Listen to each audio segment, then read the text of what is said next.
यत्पत्य अपत्य सुहृदाम अनुवृत्तिर अंगः स्त्रीणां स्वधर्म इति धर्मविदा त्वया उक्तम् अस्तु एवमेतद् उपदेशपदे त्वयीशे प्रेष्ठो भवांस्तनुभृतां किल बंधुरात्मा। नमस्कार मित्रों, ये जो श्लोक है ये रास पंचाध्यायी के पहले अध्याय का 32वां श्लोक है, जिसे हम आज गहराई से समझेंगे। तो ये सबसे पहले इसके अर्थ को समझते हैं। तो जो श्लोक है वो कहता है, यत पत्य पत्य सुहृदाम अनुवृत्तिरंग, अर्थात हे प्रिय, जो पति, संतान और मित्रों का अनुपालन है, स्त्रीणाम स्वधर्म इति धर्मविदा त्वयोक्तम, अर्थात ऐसा स्त्रियों का स्वधर्म आपने कहा धर्मानुकूल है। अस्तु एवं एतद उपदेश पदे त्वयीशे, अर्थात इस प्रकार का उपदेश ही है आपके स्वयं के पद में। प्रेष्ठो भवांस तनुभृताम किल बंधुरात्मा, अर्थात क्योंकि हे प्रिय कहा गया है कि आप ही तन को भरने वाले उनके बंधु उनकी आत्मा हैं। तो यहाँ पर अब जो है गोपियाँ अब अपना जो अपना वाद आप कहेंगे या अपना जो उनका खुद का मत है उसको जो है वो भगवान के आगे प्रस्तुत करती हैं और कहती हैं कि हे प्रिय, जो आपने ये कहा कि पति, संतान और मित्रों का अनुपालन करना जो है ये स्त्रियों का स्वधर्म है और ये जो है ये धर्मानुकूल है, ऐसा आपने कहा, तो ये जो है ये तो आपके पद में ही जो है इस प्रकार का उपदेश है, क्योंकि हे प्रिय आप ही तो हैं जो सबके तन को भरने वाले उनके बंधु और आत्मा हैं। तो यहाँ पर जो बात गोपियाँ कह रही हैं वो आप ये सोच सकते हैं कि आज के प्रसंग में बहुत ही महत्वपूर्ण बात है, क्योंकि ये ऐसी बातें जो कि लोग समझते नहीं हैं और वो थोड़ा इस चक्कर में जो है मोटिवेशन स्पीकर्स की कई बार बहुत गड़बड़ी होती है।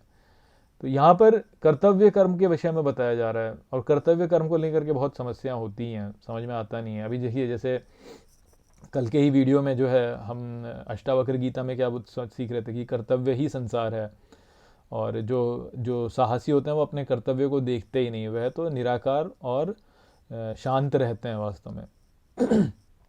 तो वहाँ पे वो बोला। और गीता में भी देखिए आपकी अर्जुन जो है, अर्जुन को जो है भ्रम हो जाता है, वो सोचते हैं कि मेरा कर्तव्य तो ये है कि मुझे मेरे परिजनों की सेवा करनी चाहिए, मेरे को मेरे प्रियजनों के का वध नहीं करना चाहिए, क्योंकि ये करूँगा तो पाप लगेगा और कुल का नाश हो जाएगा और स्त्रियां जो हैं वो जो है वह भ्रष्ट हो जाएंगी और इससे जो है वर्ण संकर होगा, इस प्रकार से उसने बोला था। तो अब उसी प्रकार की बात यहाँ पे भी हो रही है ना। आप देखिए कि गोपियाँ जो हैं वह अपने पति को, अपने बच्चों को, अपने सभी कुटुंबीजनों को छोड़ करके यहाँ भगवान के पास आ गई हैं। और ये जो बात है ये एक दृष्टिकोण से देखा जाए तो अनुचित लिखती है। आप सोचिए कि कोई भी व्यक्ति ऐसे ही जो है, कोई स्त्री अपने पति सबको छोड़ छाड़ कर, या आप एक सामान्य व्यक्ति को देख लीजिए, एक सामान्य व्यक्ति जो है वह अपने घर बार को छोड़ छाड़ कर यदि भक्ति में लग जाए, तो अब देखिए कि लोगों का क्या उसमें जो है उसके प्रति वो होता है कि ये तो पूरे समय भगवान भजन में लगा रहता है, पूरे समय मंदिर में बैठा रहता है, ये तो पूरे समय यही करता रहता है, वो करता रहता है। या कई बार जैसे सत्संग करने वाले होते हैं तो सत्संग के विरुद्ध भी, सत्संग वालों के विरुद्ध भी बोलते हैं कि अरे इनके चक्करों में मत पड़ना, ये ऐसी बातें कहते हैं, वैसी बातें कहते हैं। तो ये जो लोग इस प्रकार की बातें करते हैं वो एक दृष्टिकोण से उचित प्रतीत होती भी हैं, और वो जो दृष्टिकोण है वह जहाँ से उपजता है, वो उपजना जो है वह संसार के अनुचित रूप से समझने के कारण से उत्पन्न होता है। वो इस कारण से उत्पन्न होता है कि व्यक्ति जब ये सोचता है कि यार भगवान नहीं है, तो फिर ये सारी बातें लगती हैं। जब जो बातें शास्त्रों में बोली गई हैं, जब उन पर जो है व्यक्ति का विश्वास नहीं होता, तो वो यही सोचता है कि यार ऐसे तो नहीं होगा। जैसे शरणागति का विचार है, अब शरणागति का जब विचार है उसमें बोला जाता है कि भगवान की शरण ले लो, तो लोग अभी यही बोलते हैं, जैसे कहते हैं ना कि राम भरोसे, हम तो राम भरोसे रहते हैं। अब उसी को देखिए लोगों ने इसका क्या अर्थ बना दिया कि यार इनका तो राम भरोसे ही चलता है, ये तो राम भरोसे ही है, सरकारी काम तो राम भरोसे ही होता है। इस प्रकार की बातें बोलते हैं ना। सरकारी काम क्योंकि होता नहीं है तो इसका सरकारी काम तो राम भरोसे ही है, अर्थात कि वो तो हो नहीं पाएगा। तो ये कर्तापन का भाव है, कर्तव्यता का भाव है। और ये जो कर्तव्यता का भाव उत्पन्न हुआ, ये कहाँ से उत्पन्न हुआ? ये इसी बात से अपनी बुद्धि से उत्पन्न हुआ ना। हमने अपना दिमाग लगाया और अपने दिमाग लगा के बोला कि यार ऐसे ऐसे ऐसे ही होगा, यानी मैं नहीं करूँगा तो यार कैसे होगा, फिर यदि मैं ये नहीं करूँगा तो कैसे होगा, यदि मैं वो नहीं करूँगा तो कैसे होगा। देखिए, इसका अर्थ ये नहीं है कि मैं आपको आज ही से ये बोल दूं कि यार आज से आप कर्तव्य पालन ही बंद कर दीजिए, क्योंकि इसको भी अभी हम क्लैरिफाई करेंगे, हम इसको भी हम अच्छे से समझेंगे। अगले जो अष्टावक्र का अगला श्लोक है अष्टावक्र गीता, उसमें उस बात को क्लैरिफाई किया हुआ है, उसको अच्छे से उन्होंने समझाया है कि भाई इसका अर्थ ये नहीं है कर्तव्यता ही संसार है, का अर्थ ये नहीं कि आप कर्तव्यता को ही करें ही ना कर्तव्यता को, क्योंकि कर्तव्यता को नहीं करेंगे तो वह भी वास्तव में ना करना ही होगा, वो भी करना हो जाएगा, वो कर्म लग जाएगा उसमें। तो वो बात हम, चलिए वो तो कल के वीडियो में, यानी वो तो अब आगे के अगले वीडियो में समझेंगे। तो यहाँ पर भी जो है उसी बात को हमको समझ में आ रही है, जब गोपियाँ ये कहती हैं कि भाई आप जो ये कह रहे हैं कि ये धर्मानुकूल है कि पति की और बच्चों की और अपने स्वजनों की सेवा करो, ये स्त्री का धर्म होता है, परंतु आपके ही पद में कहा गया है कि सबके भीतर आप ही हैं। तो यदि हम आपकी सेवा कर रहे हैं तो हम वास्तव में सभी की सेवा कर रहे हैं। तो बात यही है वास्तव में कि भगवान की सेवा कर रहे हैं, अर्थात सबकी सेवा कर रहे हैं। अब देखिए, हमारे महापुरुषों ने बार बार यही बोला है, हमारे उसमें बार बार आप सभी महापुरुषों को यदि की बातें यदि सुने तो उन्होंने यही कहा है कि यदि आप संसार का कल्याण करना चाहते हैं तो सबसे पहले अपना कल्याण कीजिए। जब तक आप अपना कल्याण नहीं करेंगे तब तक आप संसार का कल्याण कर नहीं सकते। तो ये बात समझ लीजिए, जब तक हम स्वयं का कल्याण नहीं करेंगे तब तक हम किसी का भी कल्याण नहीं कर सकते वास्तव में। तो संभव ही नहीं है हमारे लिए कि हम किसी का कल्याण कर सकें, और यदि हम अपना कल्याण कर लें तो हम समस्त जगत का कल्याण कर देंगे वास्तव में। ये बात जो है ये अधिकांश लोगों की समझ में नहीं आती है, और अधिकांश लोगों की समझ में इसलिए नहीं आती क्योंकि उनको यही लगता है कि कर्तव्यता का अपना एक महत्व है। अब आप चारों ओर देख लीजिए, हमें धर्म की स्थापना करनी है, हमें ये करना है, हमें वो करना है, ये चीज़ ऐसे होनी चाहिए तो ये बढ़िया है, वो चीज़ वैसे होनी चाहिए तो बढ़िया है, ये पॉलिटिशियन का ये विचार गलत है, उस पॉलिटिशियन का वो विचार ठीक है, और जी हमारे देश में डेमोक्रेसी बढ़ रही है कि नहीं बढ़ रही है, हमारे देश में जो है ऑटोक्रेसी बढ़ रही है कि नहीं बढ़ रही है। तो अब इस प्रकार की बातें लोग करते हैं। तुम्हें पता तो कुछ है नहीं, अधिकांश लोगों को किसी को भी कुछ पता नहीं है। हमारी बुद्धि कितनी है, सीमित, बहुत ही सीमित बुद्धि है, कुछ नहीं आता है, इस बुद्धि को समझ भी नहीं सकती है। अब आप सोचिए, आप सड़क पे चल रहे हैं, सड़क पे मान लीजिए ड्राइव कर रहे हैं और आपके आगे कोई गाड़ी एकदम से रुक जाए, तो आपके माइंड में पहले सबसे मन में सबसे पहले विचार क्या आता है? भाई यार ये क्यों रुक गया, ये क्या कर रहा है, ये लोग ऐसे काम करते हैं, वैसे काम करते हैं। अब आपको पता ही नहीं है कि वो बंदा क्यों रुका है आगे, हो सकता है कि उसके आगे कुछ और हो रहा हो जिस कारण से वो रुका है, परंतु पहले से ही डिसाइड कर लेंगे नहीं जी ये गलत है, हम ठीक हैं और बाकी ये गलत है।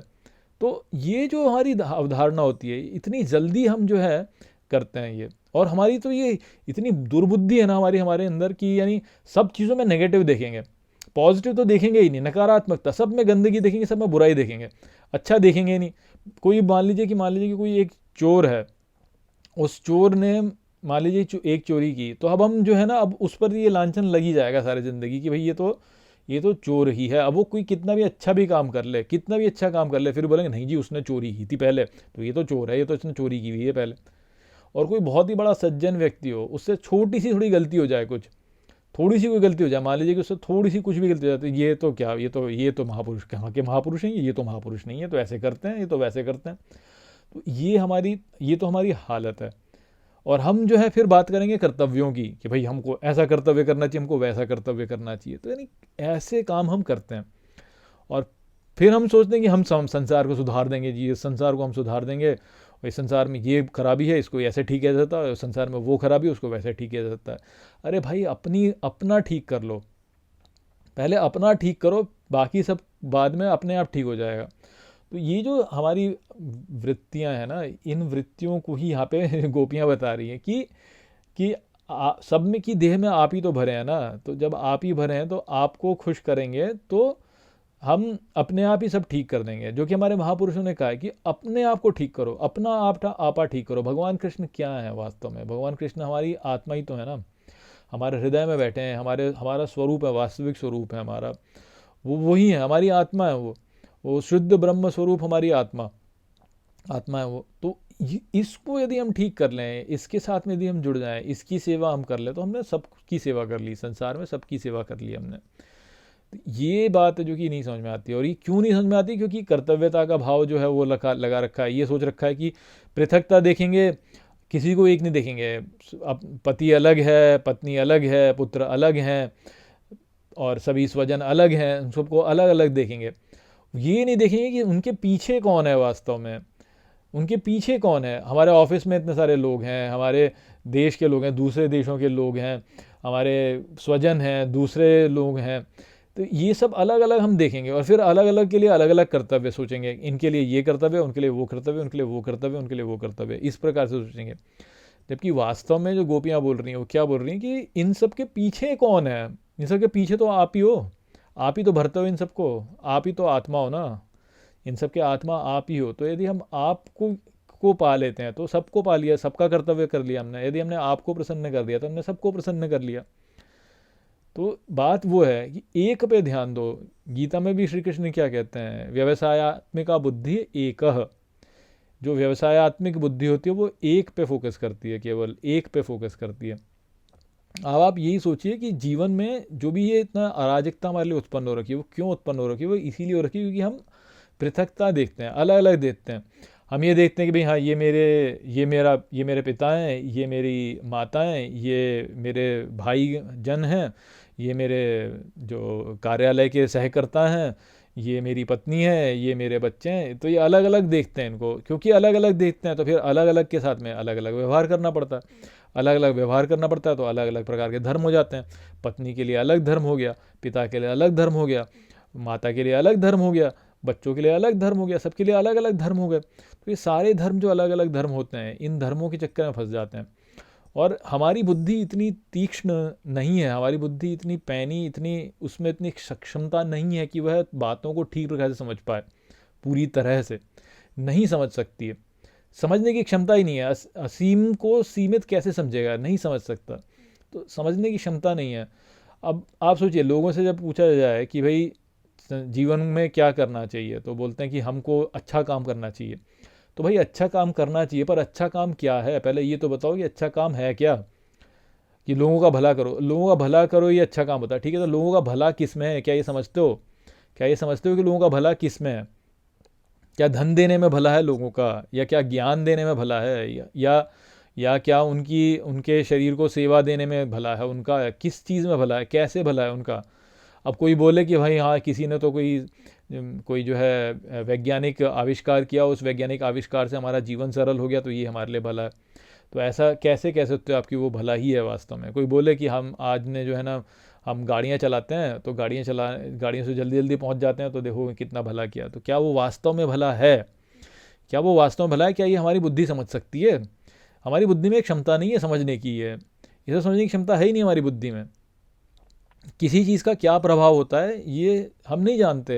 गीता में भगवान कृष्ण क्या कहते हैं कि सभी कर्म जो होते हैं, सभी कर्मों में जो है कुछ ना कुछ उसमें दोष होता ही है। सभी कर्मों में किसी न किसी प्रकार का दोष होता ही है। इसीलिए अंत में गीता में श्री कृष्ण क्या कहते हैं कि सर्वधर्मान परित्यज्य माम एकम शरणम व्रज। मेरे सभी धर्मों का त्याग करो और मेरी शरण आ जाओ, मेरी शरण आ जाओ। अहम त्वा सर्व पापेभ्यो मोक्षयिष्यामि, मैं तुम्हारे सभी पापों से तुम्हें मुक्त कर दूंगा। तो ये जो बात है ये समझते नहीं है हम। क्यों? क्योंकि भगवान पे विश्वास नहीं है। भगवान पे विश्वास नहीं है, संशय है मन में संशय है। इस कारण से हम कर नहीं पाते, हम शरण नहीं ले पाते। और हम इस सभी धर्मों का त्याग करके, जैसे कि कल के वीडियो में समझा, कर्तव्य ही संसार है, तो कर्तव्यों का त्याग करके, और आपको समझाया था ना कि त्याग ही है जो कि अनंत को प्राप्त कर सकता है। तो सभी का त्याग करके केवल एक भगवान की शरण लो, तभी हो पाएगा। और वो होगा उसमें त्याग में, यहाँ पे जो अर्थ है, मैंने कल के वीडियो में आपको बताया था कि मन का भी त्याग, बुद्धि का भी त्याग, सबका त्याग। कि भाई मेरी बुद्धि में जो कुछ आ रहा है वो भगवान से ही आ रहा है। इसीलिए तो भगवान ने क्या बोला, मन मना भव मद भक्तो मदयाजी माम नमः कुरु। कि भगवान कहते हैं कि मेरे से मन करो, मेरे लिए यज्ञ करो। ये गीता में भगवान ने बोला। क्या इसका अर्थ है कि मन अपना नहीं है, मन भगवान का है।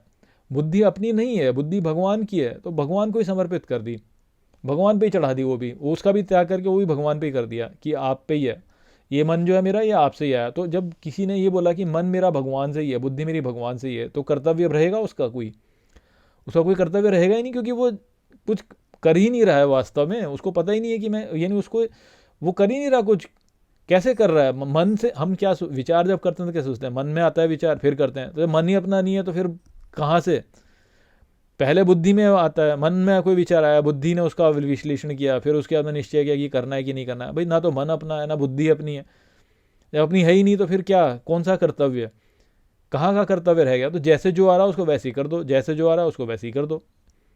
तो ये सोचना कि भाई हाँ मेरा ये कर्तव्य होता है, हमारा तो ये कर्तव्य है और जी हमारा तो वो कर्तव्य है, और ऐसे करना चाहिए और वैसे करना चाहिए संसार में, और ये अच्छी चीज़ होती है, ये धर्मानुकूल है, वो धर्मानुकूल नहीं है, हम धर्म की स्थापना करेंगे, धर्म क्यों होगा? अरे तुम्हें पता क्या है? तुम्हें कितनी बुद्धि है तुम्हारे अंदर जो तुम ये कहो कि ऐसा है? हाँ, यदि तुम्हारे जीवन में अवस्था ऐसी आ जाए कि तुमको करना पड़ रहा है, जैसे भगवान राम है, भगवान राम की अवस्था ही ऐसी होगी कि रावण को मारना पड़ा।